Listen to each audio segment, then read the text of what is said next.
ఇల్లు లేదని, ఇప్పటికి కూడా ఇల్లు లేదని నేను అప్లై చేసి వస్తే ఎంక్వైరీకి వస్తే వాళ్ళకి ఎందుకు ఉద్దవలసిన వాళ్ళు అని చెప్తారా? ఎందుకు మీకేమవుతుంది, మీకేం వస్తుంది, మీకేం వచ్చేది లేదు కదా, మీరు ఇచ్చేది అయితే ఏం లేదు కదా. మేము ఈ పరిస్థితులు ఉండేవాళ్ళం కాదని చెప్పాం కదా. అయినా కూడా అనవసరంగా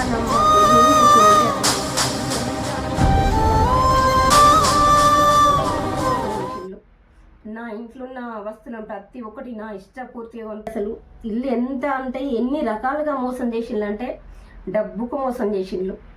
నా ఇంట్లో ఉన్న వస్తువులను ప్రతి ఒక్కటి నా ఇష్టపూర్తిగా కొనుక్కున్న సామాను, ఇంట్లో వస్తువులను కూడా సగానికి సగం మాయం చేసిండ్రు.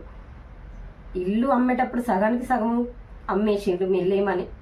సామాను కూడా సగానికి సగం తీసుకున్నారు. తల ఒకటి మంచిగా అందరికీ దొరికింది ఎవరికి చేయి దొరికితే వాళ్ళకి దొరికిందల్లా నాదే అని అన్నీ మాయం చేసిండు.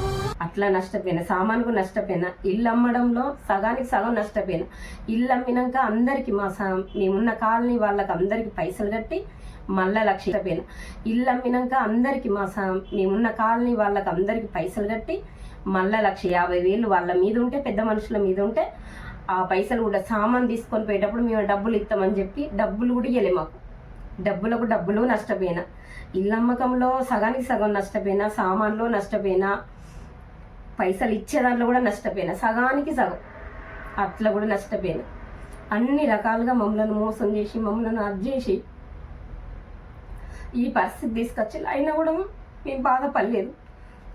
రెక్కల కష్టం చేసుకొని దేవుడు మాకు కాళ్ళు రెక్కలు చల్లగా ఉంచిందంటే మేము కష్టపడి మేము సంపాదించుకుంటాం అనుకున్నాం. ఇల్లు అమ్మకముందుకు నా అన్న వాళ్ళు ప్రతి ఒక్కరు తినడానికి, తాగడానికి నా ఇంటికి తెచ్చుకుంటారు. ఇప్పుడు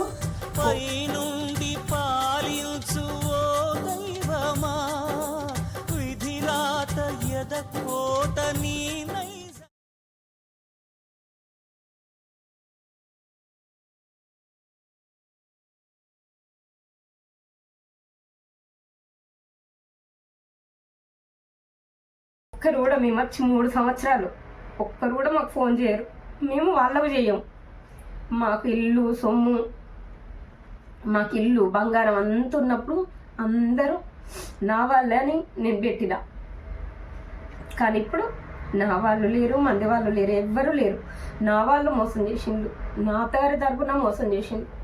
నా ఎదురుగా వాళ్ళు కూడా, ఇంటి చుట్టుపక్కల వాళ్ళు కూడా అందరూ చేసిండు. నన్ను మమ్మల్ని మోసం చేసిన వారు లేరు అని ఎవ్వరూ లేరు. ప్రతి ఒక్కరు మాకేమంట ఇల్లు పోయిందో, బంగారం లేకుండా అయిందో అందరూ ఒక్కరు కూడా ఇప్పటి వరకు ఫోన్ కూడా చేయరు. అసలు ఫోన్ వాళ్ళు చేయరు, మేము చేయరు. 3 సంవత్సరాల నుండి మా అమ్మ ఒక్కటి తప్ప మాకెవ్వరూ లేరు. బతికి అన్ని రోజులు ఇట్లనే బతుకుతాం. దేవుడు అనేటోడు మా కాళ్ళు చేతులు చల్లగిచ్చిండు.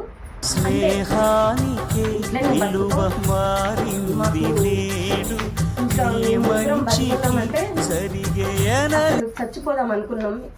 ఎట్లా అంటే మేమిద్దరం భార్య భర్తలం.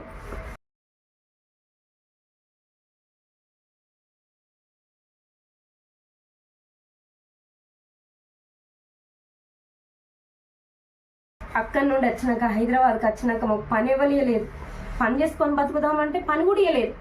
పని ఇచ్చిన వాళ్ళు పని చేస్తే 10 రోజులు, వారం రోజులు మా ఆయన పని చేస్తే ఆ డబ్బులు కూడా ఇవ్వలే, ఎగ్గొట్టిండ్లు. వాళ్ళు ఎవరో తెలియదు. పనికి పిలిచేది, పని చేయించుకునేది, మళ్ళీ డబ్బులు అడిగితే డబ్బులకు ఫోన్ చేస్తే స్విచ్ ఆఫ్ పెట్టుకున్నారు. మేము ఎట్లా బతికేది చెప్పు, ఎట్లా బతకాలి? మేము బతకలేం కదా, పని చేస్తేనే కదా బతికేది. ఆ పని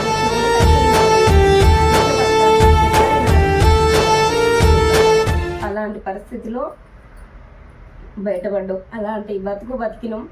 ఇటుకి వచ్చినాక ఒక 5-6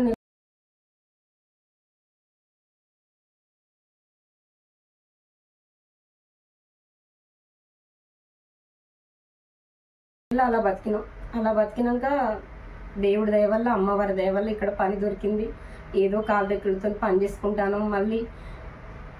కానీ ఎవరెవరు మన వాళ్ళు మోసం చేసిన వాళ్ళందరూ మనం ఇలాంటి పరిస్థితుల్లో మన వాళ్ళు ఎవరు, మంది వాళ్ళు ఎవరు అన్నది కూడా అది కూడా అర్థమైపోయింది. డబ్బు ఉంటేనే చుట్టాలు, ఖర్చు ఉంటేనే చుట్టాలు, బెల్లం ఉంటేనే ఈగలాలితే లేకపోతే లేదంటారు చూడు, అది మాత్రం నిజం ఫ్రెండ్స్.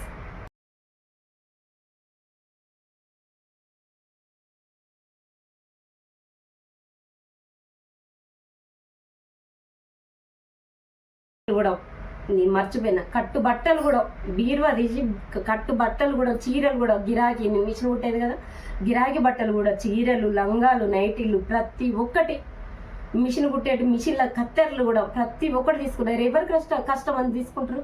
ఎవరి కష్టం? మీ కష్టాజీతం అది, మా కష్టాజీతం. మా రెక్కల కట్టంతో మేము అన్ని కొనుక్కున్నాం, అన్ని కొనుక్కున్నాయి అన్నీ అది చేసింది మీరు. మీకు ఏ పాటి న్యాయం అయితే అస్సలే కాదు. మమ్మల్ని మోసం చేసి ఇల్లు అమ్మిన వాళ్ళకి మీకు అసలే న్యాయం కాదు. ఇప్పటికేం బాగుపడతారు? మీరు కూడా ఇల్లు అమ్ముకొని పోయింది కదా, మాకు ఇల్లు లేకుండా చేసిండ్రు. మీకు కూడా ఇల్లు ఉండదా? నన్ను మోసం చేసిన ఇప్పుడు ఇల్లు కూడా లేకుండా అయిపోయింది. నా ఉసురు తప్పకుండా తాగుతుంది ప్రతి ఒక్కరికి. నేను ప్రతిరోజు కన్నీటి బొట్టు కార్చకుంటుండా, ఒక్కొక్క కన్నీటి బొట్టుకు ఒక్కొక్కటి మీకు నా ఉసురు ఖచ్చితంగా తాగుతుంది. నన్ను ఎట్లయితే మోసం చేసిందో, ప్రతి విషయంలో మోసం చేసి నన్ను దగా చేసి అది చేసిందో, అది అట్లా నేను ఎట్లా ఇల్లు ఇడిచిపెట్టి బయటకు వచ్చినో మీరు కూడా అట్లనే పోతారు. పోయింది ఇప్పటికి ఒక్కరు వేళ్ళు, కానీ ఇంకిద్దరికి దాకాలి నా ఉసురు. ఒక్కటే నేను చెప్పేది. ఇప్పటికి కూడా నేను ఈ వీడియో చేయకపోదును, పోనీ అనే ఊకున్నా. నేను నాకు ఇల్లు లేదు, జాగ లేదని మేము ఏదో దూరం వచ్చి బతున్నాను.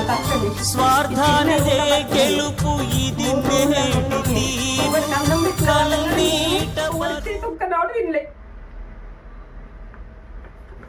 ఇప్పటికి కూడా మా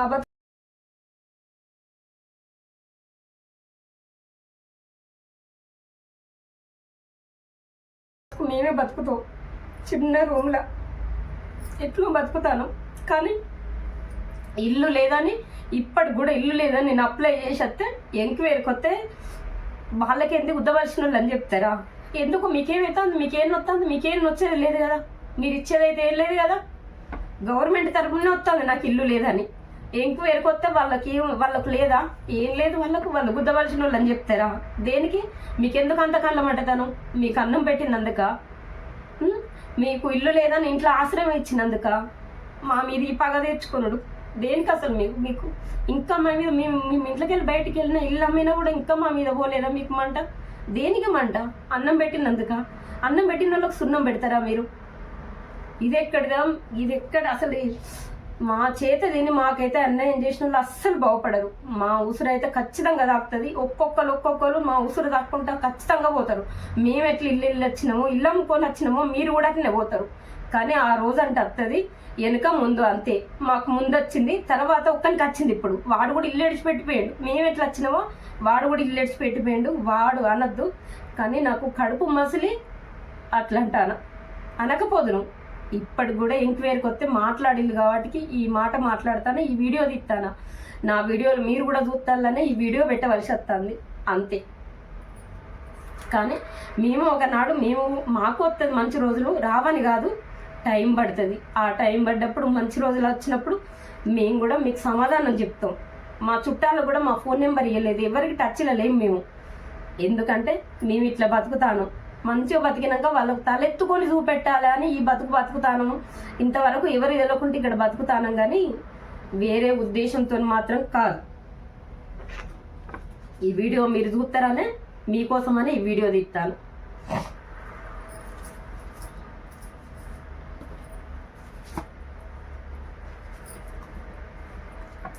చూడండి, ఇలా ఉన్న ఫోటోలు, ఈ ఫోటోల మీద పగ తెచ్చుకున్నారు. మీకేమొచ్చింది?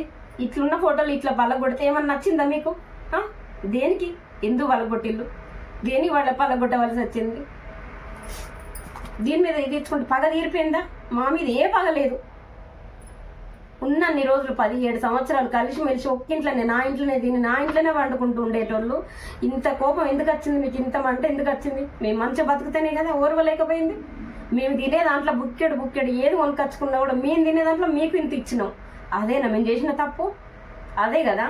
మాది మేము తినుకుంటే తలుపులు పెట్టుకుంటే ఇంట్లో ఉంటే మంచిగా ఉండు.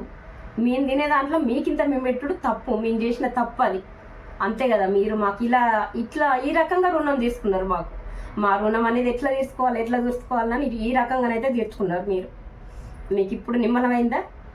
ఇల్లు కాకుండా చేసిండ్రు, కట్టుబట్టలు కూడా లేకుండా చేసిండ్రు, సామాను కూడా లేకుండా చేసిండ్రు, పైసా కూడా అది చేసిండ్రు. 1,50,000 ముంచిళ్ళు నన్ను. ఏమవుతుంది? రెక్కలు కష్టం చేసుకొని సంపాదించుకుంటాం, అంతకంటే ఏం లేదు చేసేది. కానీ ఉసురు దాకదని అనుకోకుండా అసలే ఖచ్చితంగా దాకుతుంది. ఒక్కరికి ఖచ్చితంగా దాకుతుంది. ఒక్కరి దాకింది ఉసురు ఇంకా దాకాలి. ఇంకిద్దరు ఉన్నారు. వాళ్ళు నేను చచ్చే వరకైనా కూడా వాళ్ళకు నా ఉసురు తాకుతుందా లేదా నేను చూస్తా బతుకున్నన్ని రోజులు.